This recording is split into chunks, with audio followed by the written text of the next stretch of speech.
O meu tema não é novidade, não é novo, falar de obrigações acessórias, falar de excesso de burocracia fiscal ou qualquer tipo de assunto relacionado a elevados custos de conformidade, não traz realmente um tema novo, a gente já sabe, não tem estatística com relação a isso.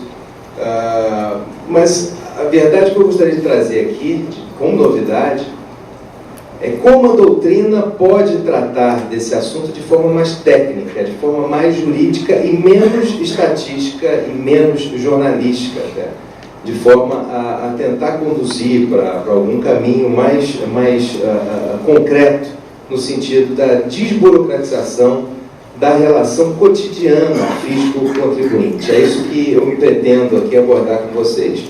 Mas não sem antes, é claro, levantar alguns números, porque sem esses números a gente fica um pouco sem referência, apesar do que vocês já devem conhecer grande parte deles.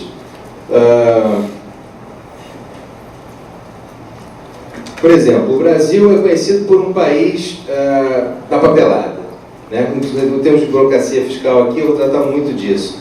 Um país que nos remete a 5,7 milhões de leis, decretos e normas complementares editados desde a Constituição de 88.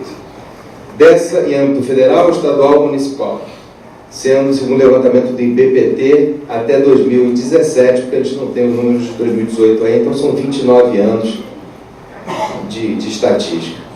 Em termos de normas exclusivamente tributárias, nós estamos falando da ordem de quase 400 mil normas, desde a Constituição de 88, o que pode se traduzir em 50 normas tributárias por dia útil, ou, cortando um pouco mais, vamos diminuindo, 2 por hora. Isso computado só dias úteis. Muito bem. Então, dizer que o nosso sistema não é complexo, não há quem possa defender. Quer dizer, complexo, pesado, mutável, mutante. Então, a gente tem já a partir disso, dessa primeira premissa. Muito bem. E como o tema central desse nosso Congresso é o marco dos 30 anos da Constituição Federal, uma Constituição idealizada como Constituição cidadã, eu faria de cara uma primeira reflexão, uma primeira pergunta. Ali eu já vou ter a resposta, mas na verdade eu faria a primeira reflexão.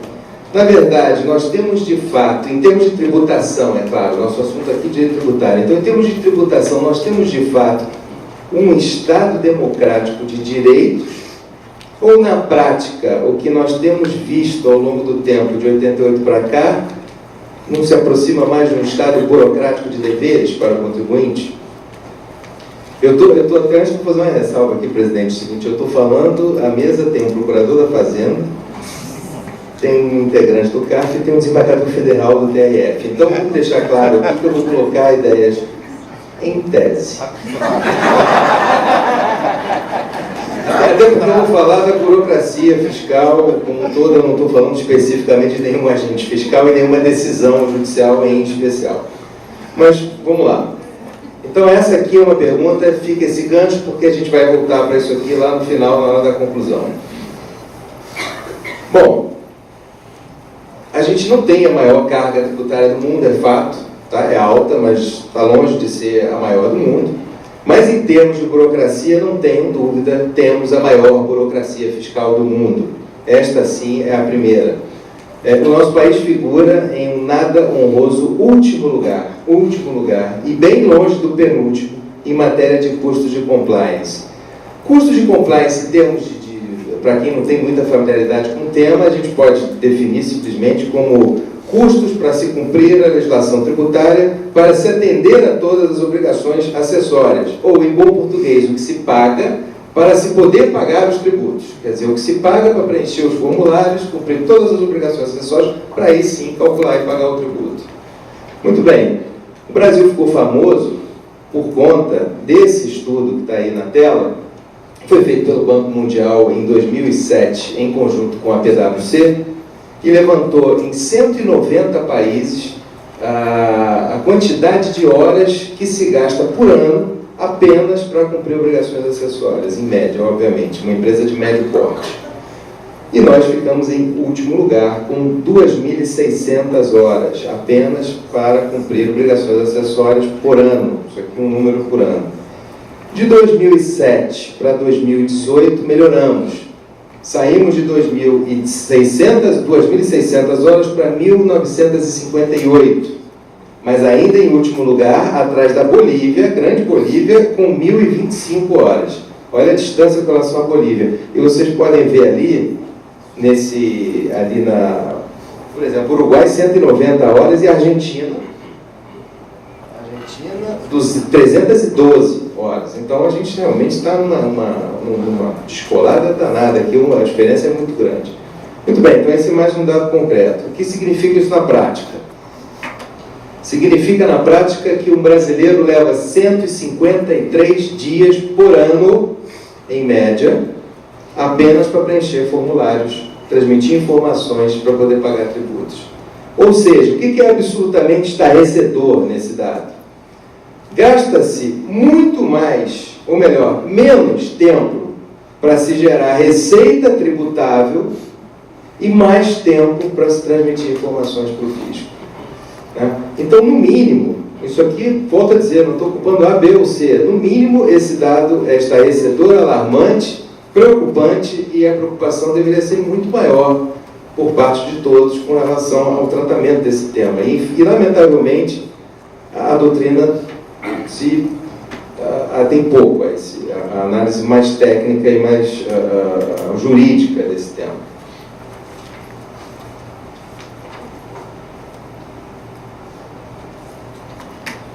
Bom, o último dado concreto aqui, o que as 1.958 horas que se gasta por ano representam 60 bilhões de reais em termos de custo para o país, segundo essas pesquisas levantaram.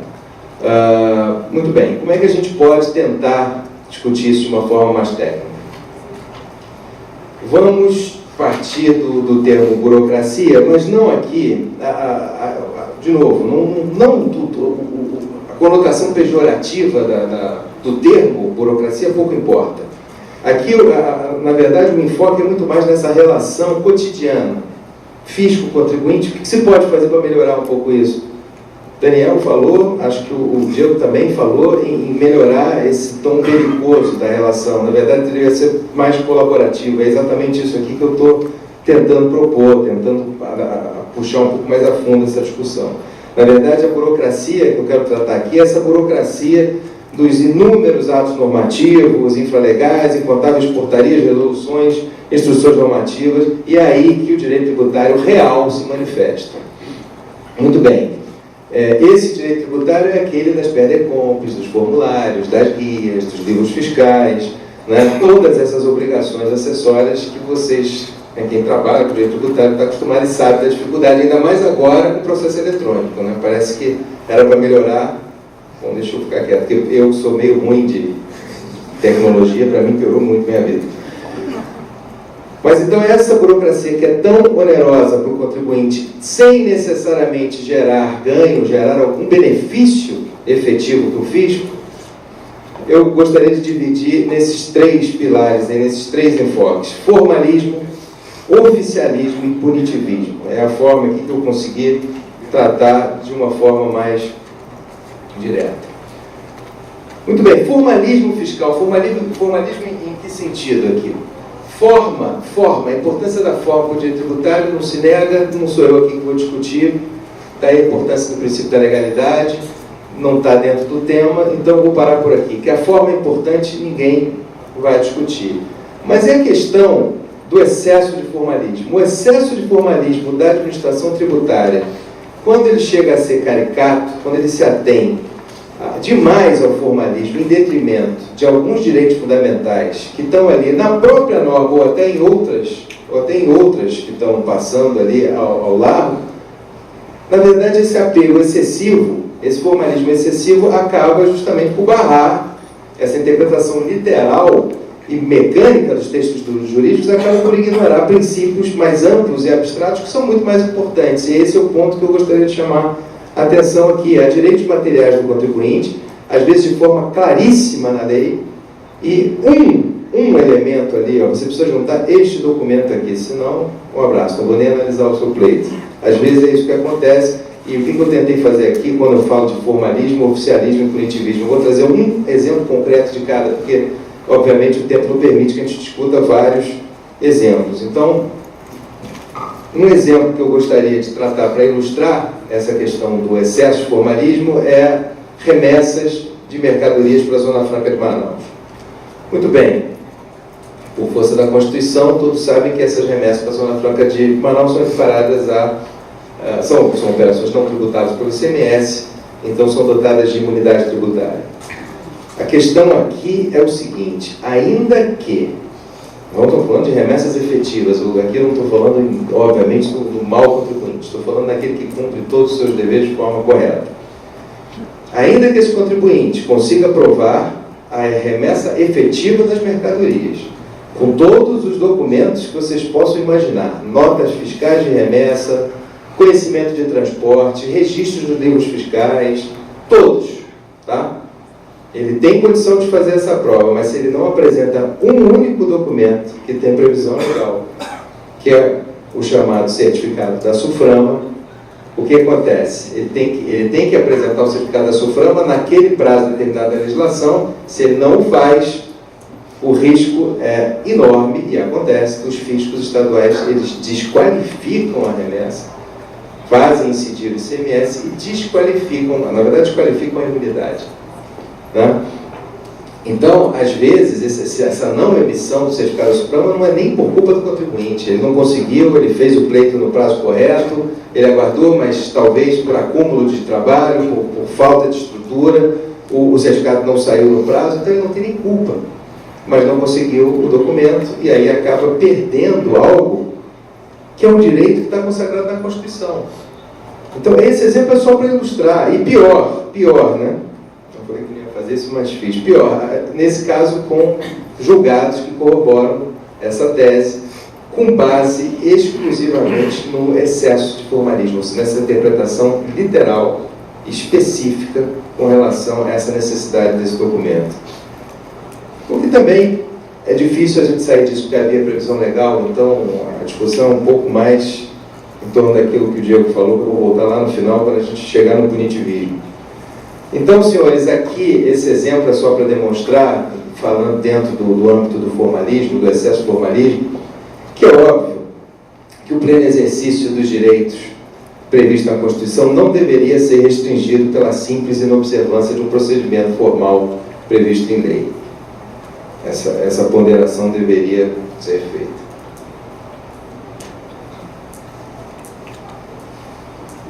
Muito bem. Segundo ponto aqui da burocracia é o oficialismo. Parece a mesma coisa que formalismo, mas não é. O oficialismo aqui, no caso, gira em torno de um valor excessivo que se dá à figura da autoridade fiscal com relação à validade do meio de prova, a validade dos documentos, com relação àquela chancela, a necessidade da chancela e a necessidade de se cumprir exatamente o modelo de prova que o fisco está esperando por parte do contribuinte. É uma dificuldade incrível e a cada vez mais ela piora, né? Essa dificuldade aumenta, principalmente, como falei há pouco, com relação à questão do formato digital, das obrigações eletrônicas. Daniel falou das estampilhas, né? Tá vendo? Também vou falar das estampilhas. O problema já é antigo, porque na época dos selos fiscais, estampilhas coloridas, é isso que se precisava colocar nos documentos fiscais para eles terem validade. Cada cor tinha o seu significado. Quem disse que acabaram as estampilhas? Não acabaram as estampilhas. Estampilha hoje é PDComp, DCTF, ABC, GIA, não sei o quê. Então temos todas as estampilhas hoje aí, continuam. O carnaval tributário do Alfredo Augusto Becker continua, só que sob outro formato, né? Prévia habilitação do crédito para você poder fazer uma compensação ou transferência de crédito, compensação, transferência, autorização prévia para emissão de nota fiscal eletrônica, documentos em forma digital, sendo que tem que ser no formato, de novo, daquele formato XP2W, senão não pode entregar. Então nós estamos vivendo cada vez mais essa dificuldade né? Também chamada de e-burocracia. Novamente, por conta de excesso de formalismo, aqui oficialismo, necessidade de chancela do fisco, alguns princípios fundamentais, alguns direitos que estão postos na lei são colocados em segundo plano. Outro exemplo concreto para ilustrar, que eu trouxe aqui, também essa discussão é muito conhecida, aquela história do aproveitamento do crédito de CMS sobre o consumo de energia elétrica na atividade industrial. É uma prova difícil de fazer, eu já estou indo já. É uma prova difícil, é uma prova onerosa, é uma prova muito cara para você fazer o laudo da energia, separando exatamente o percentual que se usa numa conta de energia de uma indústria para fazer para aplicação imediata na atividade industrial e a parte que não é utilizada, empresa de primeira linha, laudos de auditoria, ou seja, todo mundo já sabe essa dificuldade. Mas se não faz, e outra coisa, além de fazer o laudo, ainda está sujeito a todo tipo de contestação com relação a valores. Então aqui, como solução, ou até é uma ilustração, isso aqui é um exemplo que pode servir para várias outras situações em que a simplificação teria lugar. Por que não se cria um modelo com base em presunção? Tá? Aqui, simplesmente, a título de sugestão, 80% vale para a indústria, 20% vale para a administração. E, obviamente, esse 80-20 não saiu da minha cabeça, ou seja, seria com base em média histórica específica para aquele setor ou para aquele produto específico. E outra, poderia ser uma faculdade para esse contribuinte. Uma faculdade, se ele quiser o laudo completo, porque pode ser até que ele tenha mais crédito para compensar, para utilizar com base no laudo que é mais oneroso, tudo bem, ele utiliza aquele laudo. Mas ele pode querer gastar menos na produção da prova, o custo dele menor para produzir a prova, e aí perde no varejo para ganhar no atacado. Então, aqui também um simples exemplo para mostrar que há campo para simplificação.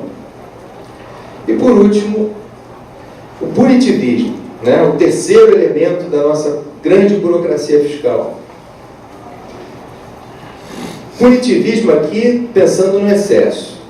E aí foi ótimo ouvir a palestra do Diego antes, porque eu, com todas as vênias, se você me permitisse, eu encaixava essa palestra inteira aqui, ó, na hora da sugestão, na hora do exemplo. Porque excesso de punição, quando você aplica numa situação em que meros cumprimentos de obrigação acessória, com prejuízo zero ao erário, recolhimento integral de todos os tributos, né, multas milionárias, e com base de cálculo, às vezes, dissociada do valor de operação, do valor do tributo, realmente é algo que não dá para aceitar.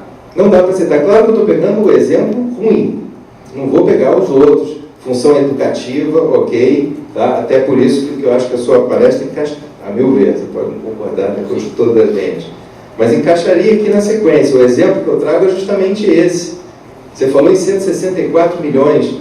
Esse caso aí da IN 86, que também é um caso até bastante conhecido, foi uma ação normativa da Secretaria da Receita Federal, que veio em 2001, criou uma obrigação para as empresas entregarem informações, tinham que transmitir informações num formato digital específico, eram arquivos magnéticos, em formato específico, que as empresas não estavam preparadas para cumprir, não havia sistema de TI para que elas pudessem cumprir aquela obrigação. E, obviamente, empresas de grande porte, com milhares de operações diárias, não conseguiram cumprir. E aí o que acontece? Contabilidade absolutamente íntegra, todos os dados perfeitos, não havia nenhum motivo para nenhum tipo de arbitramento, por exemplo, porque a contabilidade estava perfeita, todas as condições do mundo para aquela empresa prestar as mesmas informações que estavam sendo solicitadas, mas não naquele formato que estava sendo solicitado, e a multa era aplicada sobre a receita bruta dessas empresas. Então, 164 milhões, teve caso de 350 milhões. Era 2% sobre a receita bruta. Então, eu vou até dar uma abreviada aqui, porque era justamente aquilo que eu ouvi atentamente, concordo, dá para a gente pensar numa revisão desse sistema. É uma revisão com base em dosimetria, com base nos fatos concretos, tem que ver se aquela empresa ela comete falhas o tempo todo ou não. Então, eu vou até abreviar, porque cabe perfeitamente aqui o que eu gostaria de aprofundar um pouco mais, porque nesse caso concreto que eu trouxe aí, não tem outra palavra que não seja confisco. Todos os tributos recolhidos, a empresa com tudo direitinho e não consegue cumprir por falta de tempo para se adaptar a um formato digital que ela não tem que pagar 350 milhões, realmente não dá para aceitar sob hipótese nenhuma. Então aqui a ideia seria uma revisão do sistema de sanções. Concluindo esses três, então, foi a forma que eu achei mais didática, justamente nesse sentido. Formalismo, um apego excessivo, a aplicação irracional das regras, né, impede que outros princípios, outras normas constitucionais e legais de maior importância sejam aplicadas em sua plenitude. Então, o ponto aqui é o seguinte: a forma deveria servir à substância e não o contrário. A gente vê muito acontecer o contrário. Oficialismo, né, o exercício de direitos plenos do contribuinte fica subordinado à chancela da autoridade fiscal em várias situações e, como demonstrado, várias situações em que há espaço para simplificação desse meio de prova. E punitivismo, imposição das penalidades muito gravosas por práticas pouco ou nada ofensivas ao sistema tributário. E aí, dentro dessa ideia de revisão do sistema, tentar sair do binômio opressão-confisco para o binômio prevenção-punição. Essa é a forma educativa e aí a dosimetria cairia bem. Coloco aqui uma frase do Roberto Campos, que já tem um bom tempo, ele já levantava essa questão da burocracia fiscal, né? Cidadania não é simplesmente pagar tributos, né? Isso aí também o meu colega já falou. E aqui eu fecharia da seguinte forma: se a Constituição de 88 é uma Constituição cidadã, e assim é o apelido dela, alguém lá atrás, já em 88, já alertava para o perigo de, na verdade, a possibilidade de termos um cidadão de papel como destinatário da Constituição, certo? Porque são tantos os direitos fundamentais, né, mas a dificuldade é real em exercê-los em sua plenitude. Então aqui eu só queria lembrar o seguinte: a burocracia fiscal que a gente está falando agora, ela dá importância demais para o papel, mas o papel que deveria ser levado em consideração com essa importância toda, só é um só, que é o nosso de cidadão. Só isso, tá? Obrigado.